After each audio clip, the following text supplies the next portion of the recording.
नमस्कार। आज के इस वीडियो में हम पढ़ेंगे रसशास्त्र पेपर 1 पार्ट ए यूनिट 5 मूसा का संक्षिप्त विवरण एवं उपयोग। इस यूनिट में जो टॉपिक्स हम कवर करेंगे वो हैं सामान्य मूसा, गोस्तनी मूसा, वज्र मूसा, महामूसा, वृंताक मूसा, मल्ल मूसा, पक्व मूसा, विविध प्रकार के मूसा, सिलिका प्लैटिनम से बने हुए मूसा, मुद्रा एवं संधि बंधन। पहला टॉपिक है मूसा। मूसा की निरुक्ति। रस रत्न समुच्चय में मूसा के बारे में विस्तृत वर्णन मिलता है। मूसा की निरुक्ति है जिसमें द्रव्यों को गर्म करने या पिघलाने से द्रव्य स्थित दोषों को दूर किया जाए, उसे मूसा कहते हैं। स्पष्ट है कि एक ऐसा पात्र जिसमें हम औषधीय द्रव्यों को, चाहे वो रस हो, उपरस हो, महारस हो, उसके अलावा अगर हम किसी लौह या मंडूर या ताम्र, इनके अगर भस्मीकरण करना है हमें, तो इनको गर्म करने के लिए या पिघलाने के लिए या इनका आपस में एक दूसरे में जारण करना या विडों का जारण करना, इसके लिए जिस पात्र का निर्माण किया गया है ताकि वो अग्नि को अधिक मात्रा में सह सके, उसी पात्र को मूसा कहा गया है। क्योंकि यह दोषों को दूर करने में सहायक होता है, इसी वजह से इसको मूसा कहा गया है। मुष्णाति दोषान मूसेयान सा मूसेति निगद्यते। मूसा का उपादान कारण। उपादान कारण का मतलब ये होता है कि किन किन चीज़ों से मिलकर मूसा बनता है। हम मूसा का निर्माण किन किन सामग्रियों, किन किन द्रव्यों को मिलाकर करते हैं। तो जो मुख्य उपादान कारण जो बताए गए हैं वो है मिट्टी और लौह चूर्ण। मूसा उपयोगी मृत्तिका। मूसा के लिए जो हमें मिट्टी लेनी है उसमें क्या गुण होने चाहिए, किस तरीके की मिट्टी का इस्तेमाल करना चाहिए, उसके बारे में बताया गया है। पांडुर, मोती परत वाली यानी कि भारी, बालुका रहित, अशर्करा इसके लिए शब्द इस्तेमाल किया गया है। शोण, शोण यानी लालिमा युक्त, अधिक देर तक अग्नि सहन करने वाली, चिर आधमान सहा। इसके अभाव में अगर हमें इस तरीके की मिट्टी नहीं मिल रही है तो इसके अभाव में हम वाल्मीकि यानी कि जो बाम्बी होती है, दीमक की जो बाम्बी होती है, उसकी मिट्टी का हम इस्तेमाल कर सकते हैं, या फिर कुम्हार के चक्र की जो मिट्टी होती है उसका भी हम इस्तेमाल कर सकते हैं। शैवाल भक्ष्य तंत्र में भी मूसा उपयोगी मृत्तिका के बारे में बताया गया है। उसमें बताया गया है चिकनी, पिच्छिल, गुरवी यानी कि भारी, कृष्णा यानी कि काली मिट्टी, इनको श्रेष्ठ बताया गया है। और यदि इन्हीं गुणों वाली अगर पीली मिट्टी हो तो वो भी मूसा के निर्माण के लिए श्रेष्ठ है, परंतु सिक्तादि विवर्जिता मतलब बालुका मिश्रित मिट्टी जो है वो त्याज्य है। मूसा के पर्याय। रस रत्न समुच्चय में मूसा के पर्याय बताए गए हैं। मूसा, क्रौंचिका, कुमुदी, करहाटिका, पाचनी और बन्ही मित्रा। आइए इनका अर्थ देखें। मूसा यानी दोष हरण करने वाला, क्रौंचिका यानी क्रॉन्च, क्रॉन्च पक्षी जो सारस होता है जिसे इंग्लिश में क्रेन बर्ड कहते हैं, उसके चोंच की तरह यह दिखता है। उसका जो ऊपरी हिस्सा होता है उसमें चोंच के आकार का बना हुआ होता है, इसीलिए इसे क्रौंचिका कहते हैं। करहाटिका यानी कि जो हटक, स्वर्ण का एक पर्याय है हटक, जो हटक निर्माण हेतु प्रयोग किया जाए उसे करहाटिका या मूसा कहते हैं। और प्रोफेसर कुलकर्णी ने क्रौंच पर्वत से क्रौंचिका का ग्रहण किया है और यह जो क्रौंच पर्वत है ये करहात देश में है, ऐसा उन्होंने बताया है। और उसकी मिट्टी का प्रयोग करते हैं मूसा बनाने के लिए, इसीलिए क्रौंचिका और करहाटी का नाम पड़ा है, ऐसा प्रोफेसर कुलकर्णी का मत है।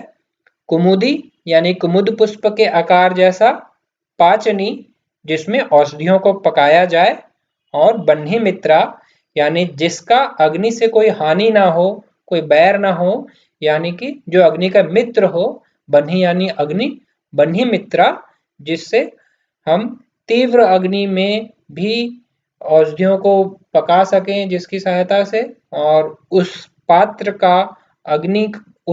पर अग्नि का कोई भी दुष्प्रभाव नहीं पड़ता है, वो नष्ट नहीं होता है, वो फूटता नहीं है, वो आसानी से बहुत तेज ताप को भी सह सकता है।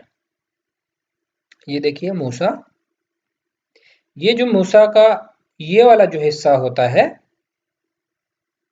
ये दरअसल होता है इस पक्षी के चोंच की तरह, इसीलिए इसका नाम क्रौंचिका पड़ा है।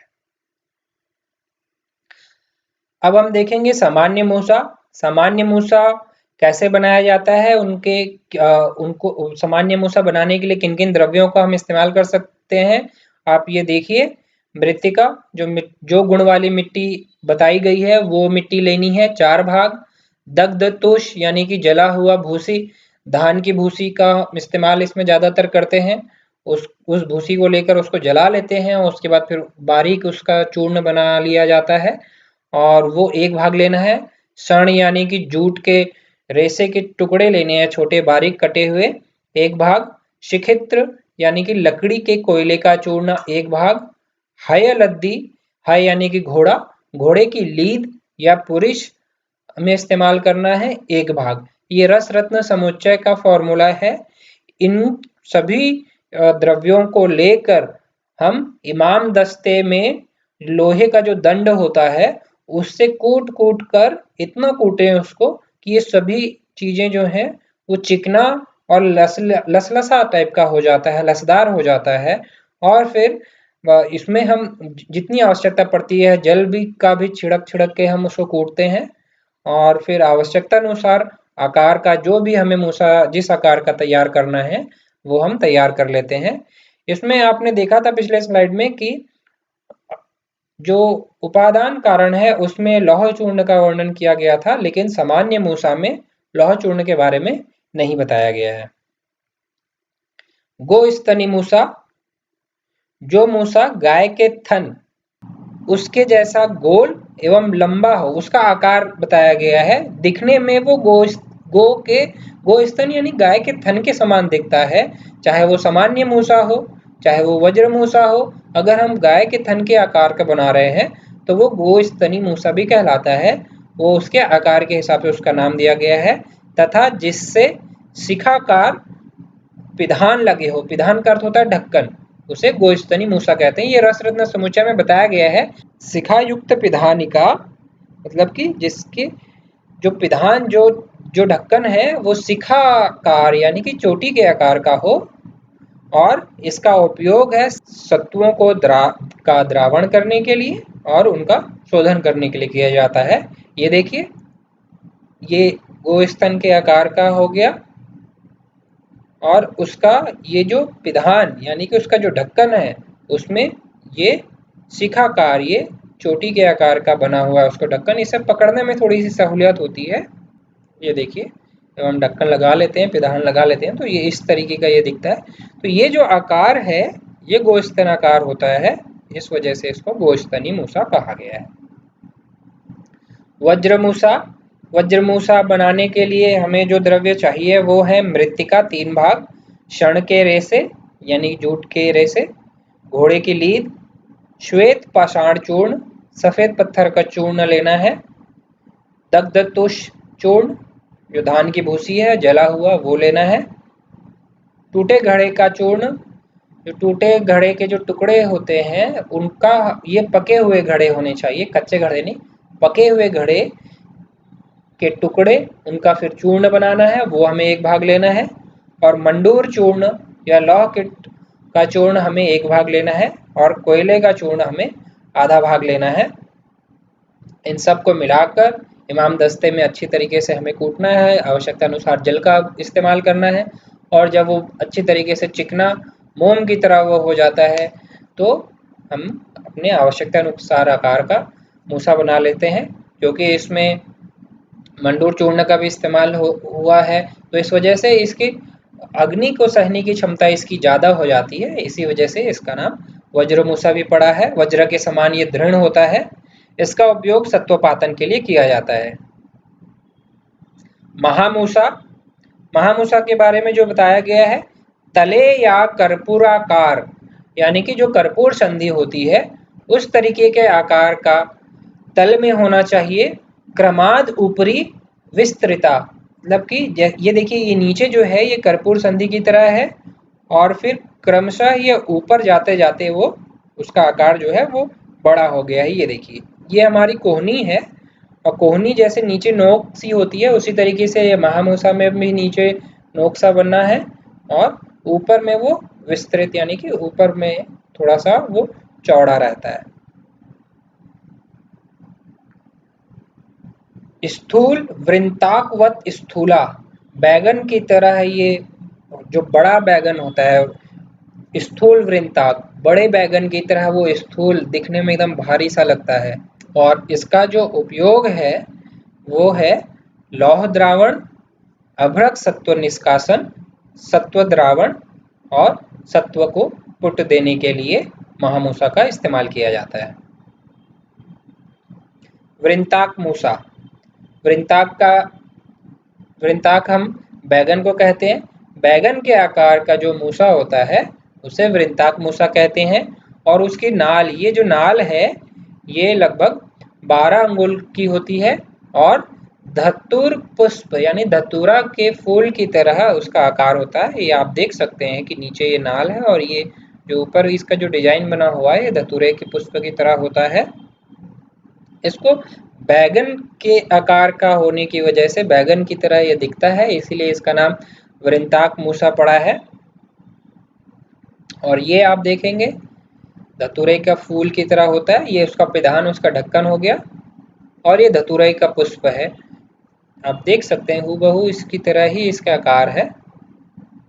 इसका उपयोग खरपर आदि का सत्वपातन के लिए किया जाता है। अगला है मल्लमूसा।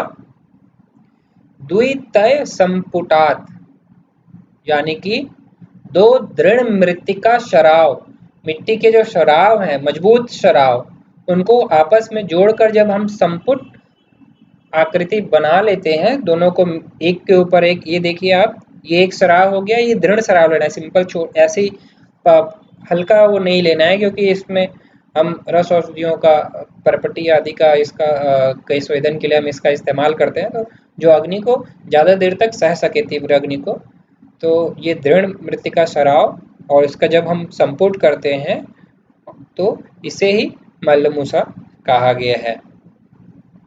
इसका उपयोग परपटी आदि रसों का स्वेदन करने के लिए किया जाता है। पक्वमूसा, कुलाल भांड रूपा दृढ़ परिपाचिता, यानी कि कुम्हार द्वारा निर्मित छोटे घड़े के स्वरूप का मजबूत पकाया हुआ मूसा ही पक्व मूसा कहलाता है। पोटली आदि का विपाचन करने के लिए इसका उपयोग किया जाता है।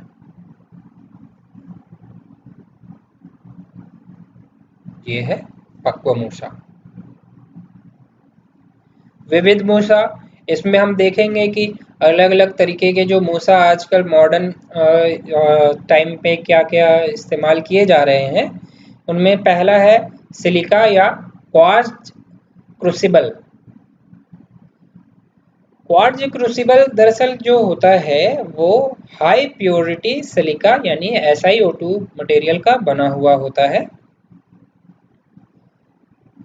It is a container which is resistant to extremely high temperatures as well as being chemically inert to get non-contaminated results. These vessels should also be ideally resilient to thermal shocks. जो thermal shocks मतलब हम बहुत तेज heat उसमें देते हैं तो उसके क्लेश को वो सह लेता है। The QC are acting as vessels for holding chemicals as the specific thermal or chemical process performed. These are efficient for use as laboratory crucible as well as in industrial applications. These have increasingly replaced the conventional रोटोसिल crucibles. पहले रोटोसिल क्रूसिबल्स का इस्तेमाल होता था और अब उसके बदले में अब आजकल सिलिका या क्वार्ट्ज के क्रूसिबल्स का इस्तेमाल होने लग गया है, which were earlier more prominently used in industrial and research applications. There is two main type of the quartz crucible. One is the low form यानी कि कर्वी शेप का जो होता है, छोटे साइज का कटोरी के आकार का वो होता है, and another is tall form या फिर cylindrical shape crucible. The research can operate it efficiently at around 1150 degree Celsius. Silica से बने हुए जो क्रूसिबल होते हैं वो 1150 डिग्री सेल्सियस तक की हीट को झेल सकते हैं. इतने ताप को भी वो आसानी से झेल सकते हैं.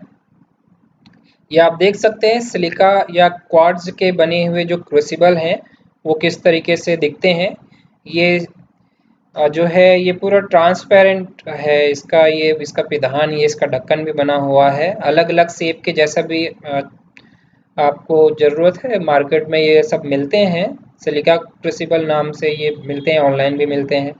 और ये जो है ये पारभासी क्रूसिबल है और इसके कुछ पैरामीटर्स दिए गए हैं. इनके जो जैसे मटेरियल है इसमें हम इस्तेमाल करते हैं सिलिका का, इसीलिए इसको सिलिका क्रूसिबल कहते हैं. और स्टैंडर्ड ऑपरेटिंग टेम्परेचर जो है वो 1150 डिग्री सेंटीग्रेड ये होता है. और स्टैंडर्ड ऑपरेटिंग टेम्परेचर जो है नॉन कंटिन्यूस यूसेज, मतलब हम अगर लगातार यूज़ नहीं कर रहे हैं तो वो ज़्यादा देर तक ज़्यादा ताप को भी वो झेल सकता है. तो वो लगभग 1250 डिग्री सेंटीग्रेड जो है उसको वो झेल सकता है आसानी से. स्पेसिफिक सरफेस एरिया जो है ये पर्टिकुलर एक मॉडल था, उसका ये सरफेस एरिया दिया गया है. उसमें प्योरिटी जो बताया गया है वो 99.99% इसमें सिलिका यूज़ होता है. और Poisson's ratio, refractive index, tensile strength, thermal conductivity, coefficient of thermal expansion, thermal means वो कितना एक्सपांड हो रहा है अगर टेम्परेचर उसको बहुत ज़्यादा मिल रहा है तो उसके बारे में भी दिया. तो ये सारे इसके जो पैरामीटर्स हैं ये मैंने नेट से कलेक्ट किया है. ये आपके रेफरेंस के लिए ही है, इतना डिटेल में वैसे लिखने की ज़रूरत नहीं है, बस आप इसको रेफरेंस के लिए बस खाली देख सकते हैं. अब है प्लेटिनम क्रूसिबल्स, प्लेटिनम धातु के बने हुए क्रूसिबल्स या मूसा. The crucibles are crafted from platinum sheets cut into disc or blanks that are rotated over steel forms. ये किस तरीके से बनता है वो बताया गया है कि स्टील का सांचा जैसे बना दिया जाता है पहले, उस सांचे में प्लेटिनम की शीट को घुमाकर उसको वेल्ड किया जाता है. वो उसमें उसी के जिस आकार का हमें चाहिए तो स्टील के सांचे बने हुए रहते हैं, उसके हिसाब से ये प्लेटिनम की शीट को मोड़कर ये क्रूसिबल्स बनाए जाते हैं. Pure platinum and popular platinum alloys are typically used to make crucibles. When platinum rhodium भी एक धातु होता है, is used means platinum और rhodium जब हम mix करके ये platinum crucibles बनाते हैं, then crucibles are made from even thinner sheets as this alloy is somewhat harder. Rhodium mix करते हैं तो हम थोड़ा सा पतला भी क्रूसिबल या मूसा हम बना सकते हैं क्योंकि ये प्योर प्लेटिनम की तुलना में ज़्यादा हार्ड होता है. Platinum crucibles can have a long life if they are cared for properly. अगर हम अच्छी तरीके से उसका देखभाल करके रख रहे हैं तो काफ़ी लंबे समय तक उसका हम इस्तेमाल कर सकते हैं. After use a crucible should be mechanically cleaned उसको हमें अच्छे तरीके से साफ करना चाहिए, और साफ करने के लिए they can be kept in water और अ 10% hydrochloric acid solution. 10% HCl solution में हम उसको डाल के रखते हैं। Water can remove any salts, जब भी हम कुछ बनाते हैं तो जो भी सॉल्ट उसमें है वो लग जाते हैं उस क्रूसिबल में, तो उसको साफ करने के लिए है। तो वाटर से, जल से वो जो सॉल्ट है वो डिजॉल्व होके निकल जाते हैं।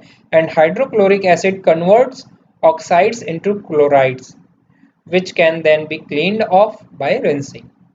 हाइड्रोक्लोरिक एसिड HCl से जो भी ऑक्साइड्स बनते हैं जब हम पुट दे रहे हैं, तो उससे जो भी धातु उनके ऑक्साइड्स बन जाते हैं और वो फिर उस मूसा में चिपक जाते हैं। तो अगर हम HCl में थोड़ी देर डुबो के रखते हैं तो वो जो ऑक्साइड्स हैं वो HCl से रिएक्शन करके क्लोराइड्स बना लेते हैं, और वो क्लोराइड्स बनने के बाद वो आसानी से पानी से वो साफ हो जाते हैं। Pure platinum crucibles have a melting point of more than 1770 degrees Celsius। 1770 degree Celsius तक के ताप को ये आसानी से झेल सकता है। Crucibles made from 100% platinum have excellent resistance to chemical deterioration. जो रासायनिक क्षरण होता है, अगर हम 100% प्लेटिनम यूज कर रहे हैं उस क्रूसिबल को बनाने के लिए, तो वो रासायनिक क्षरण का उस पर कोई प्रभाव नहीं होता है। प्लेटिनम क्रूसिबल्स विथ 5% गोल्ड, अगर हम उस प्लेटिनम क्रूसिबल को बनाते समय 5% उसमें गोल्ड भी मिलाते हैं, then have melting points ranging from 1670 to 1750 degrees Celsius। Platinum crucibles with 3.5% or 10% rhodium have a melting point from 1780 to 1850 degree Celsius. अगर हमें और ज़्यादा ताप की ज़रूरत के सहन करने की ज़रूरत है उस मूसा को, तो हम उसमें 10% तक रोडियम मिक्स करेंगे, क्योंकि रोडियम जो है वो काफ़ी कठोर धातु होता है। Rhodium alloys supply superior hardness and strength compared to other platinum alloys, which makes it them more desirable for harsh conditions। The more rhodium content a platinum crucible has, the longer it should hold its shape under the hottest furnace condition। Actually क्या होता है कि जब हम किसी भी furnace में या हम पुट में अगर किसी मूसे का इस्तेमाल कर रहे हैं, तो टेम्परेचर इतना ज़्यादा उसमें होता है, तो उसकी वजह से वो विस्तार उनमें होने लग जाता है, वो टेम्परेचर की वजह से थोड़ा फैलने लग जाता है। तो अगर हम प्लेटिनम में ज़्यादा मात्रा में रोडियम मिलाएंगे, तो रोडियम जो कि उसका मेल्टिंग पॉइंट ज़्यादा होता है और वो ज़्यादा हीट को सहन कर सकता है, तो उसकी वजह से उसमें विस्तार कम होता है और उसके शेप में भी कोई ज़्यादा अंतर नहीं आता है। Platinum crucibles with 10% iridium have a melting point of nearly 1790 degree Celsius. अगर हमें और चाहिए तो हम उसमें इरिडियम भी 10% तक मिला सकते हैं। Physical strength and resistance to thermal corrosion rise with the higher iridium content in a platinum crucible. ये देखिए प्लेटिनम क्रूसिबल्स के कुछ फ़ोटो हैं, ये आप देख सकते हैं, ये ओरिजिनल है। ये तो जो है ये ग्राफिकल फ़ोटो है, ये ओरिजिनल प्लेटिनम का क्रूसिबल है, काफ़ी मजबूत होता है ये।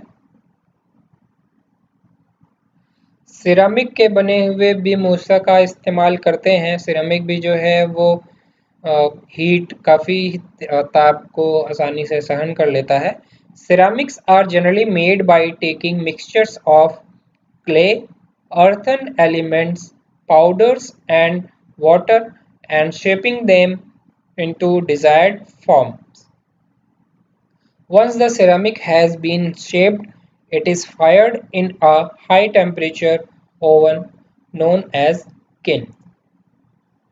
Often, ceramics are covered in decorative, waterproof, paint-like substances known as glazes। Crucibles and their covers are made of high temperature resistant materials, usually porcelain, alumina, or an inert metal.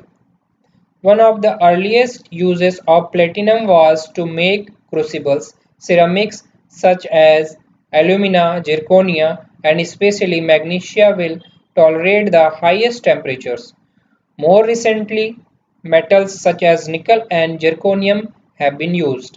इसमें यही बताया गया है कि पहले जो है वो प्लेटिनम का ज़्यादा इस्तेमाल होता था, उसके बाद फिर जब इसका आविष्कार सेरामिक्स का आविष्कार हुआ तो फिर सेरामिक्स के भी क्रूसिबल्स का इस्तेमाल होने लग गया, क्योंकि ये भी हीट काफ़ी जो हीट रेजिस्टेंट होता है।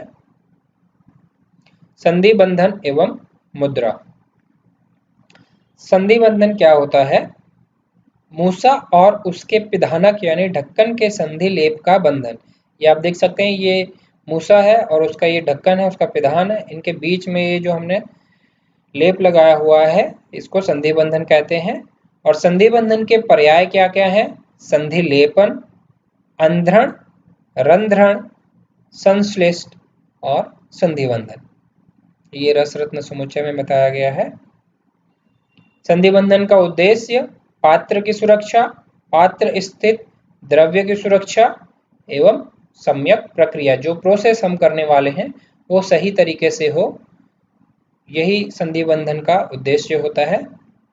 संधि बंधन के द्रव्य। संधि बंधन के लिए हम किन किन द्रव्यों का इस्तेमाल करते हैं? मृत्तिका, लौह किट यानी मंडूर, तुष यानी भूसी, खटिका, चूना, मुल्तानी मिट्टी, बन्ही मृत्सना, ये भी एक प्रकार की मिट्टी होती है, वस्त्र, गोधूम पिष्ट यानी कि गेहूं की पिष्टी, जल, महिष क्षीर यानी कि भैंस का दूध इत्यादि द्रव्यों का इस्तेमाल करते हैं।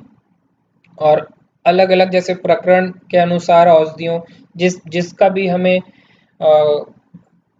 औषधि निर्माण करना है तो उस प्रकरण के अनुसार भी कुछ और भी द्रव्यों का वर्णन किया गया है। इसमें वानस्पतिक क्षीर भी, किसी भी वनस्पति के दूध का भी इस्तेमाल होता है और लाक्षा का भी प्रयोग किया जाता है संधि बंधन के द्रव्यों में। मदन मुद्रा। ये जो मुद्रा, जो संधि बंधन एवं मुद्रा जो बताया गया, तो मुद्रा दरअसल एक प्रकार का लेप ही है। ये अलग अलग फॉर्मूला है, इसीलिए उनके अलग अलग नाम पड़ गए हैं। जैसे कि आनंद कंद में एक फॉर्मूला दिया गया है लेप का, वो मदन मुद्रा कहलाता है। और इसमें जो द्रव्य दिए गए हैं वो है उदुम्बर क्षीर 1 पल, वट क्षीर 1 पल, लाक्षा 1 पल, चुंबक लौह चूर्ण 7 पल। उपरोक्त द्रव्यों को कुट्टनक खल्व, मतलब कूटने के लिए जिस खल्व का इस्तेमाल करते हैं उसे कुट्टनक खल्व कहते हैं, उसमें अतसी के तेल के साथ कूटते हैं और इतना कूटते हैं कि जो मिश्रण होता है वह मोम सदृश चिकना और मुलायम बन जाता है। और इसी मिश्रण का प्रयोग संधि बंधन के लिए करते हैं और इस मोम सदृश मिश्रण को ही मदन मुद्रा कहा जाता है। और मदन मुद्रा का जो इस्तेमाल है वो है पारद के जारण एवं मारण हेतु उपयोगी। दूसरा जो फॉर्मूला आनंद कंद में बताया गया है वो है हठ मुद्रा। इसमें चुंबक लौह चूर्ण 1 भाग लेते हैं और सूकर यानी सुअर का रक्त यानी खून 1 भाग लेते हैं।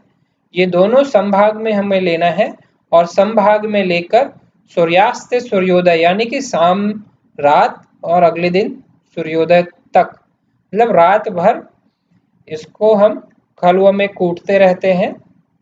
और लगातार कूटने की वजह से जो चुंबक का चूर्ण है वो सूकर के रक्त के साथ मिलकर मोम सदृश मृदु एवं चिकना लेप सा बन जाता है। इसी लेप को हठ मुद्रा कहते हैं। इस प्रकार की मुद्रा तीव्र अग्नि में भी बनी रहती है, मतलब कि वो संधि बंधन इसका छूटता नहीं है और पारद की हानि को रोकने के लिए ये उपयोगी है। आप सभी का बहुत बहुत धन्यवाद। किसी भी प्रकार के कोई डाउट्स हो तो आप कमेंट में कमेंट कर सकते हैं और मैं उसका जल्द से जल्द रिप्लाई करने की कोशिश करूंगा। नमस्कार।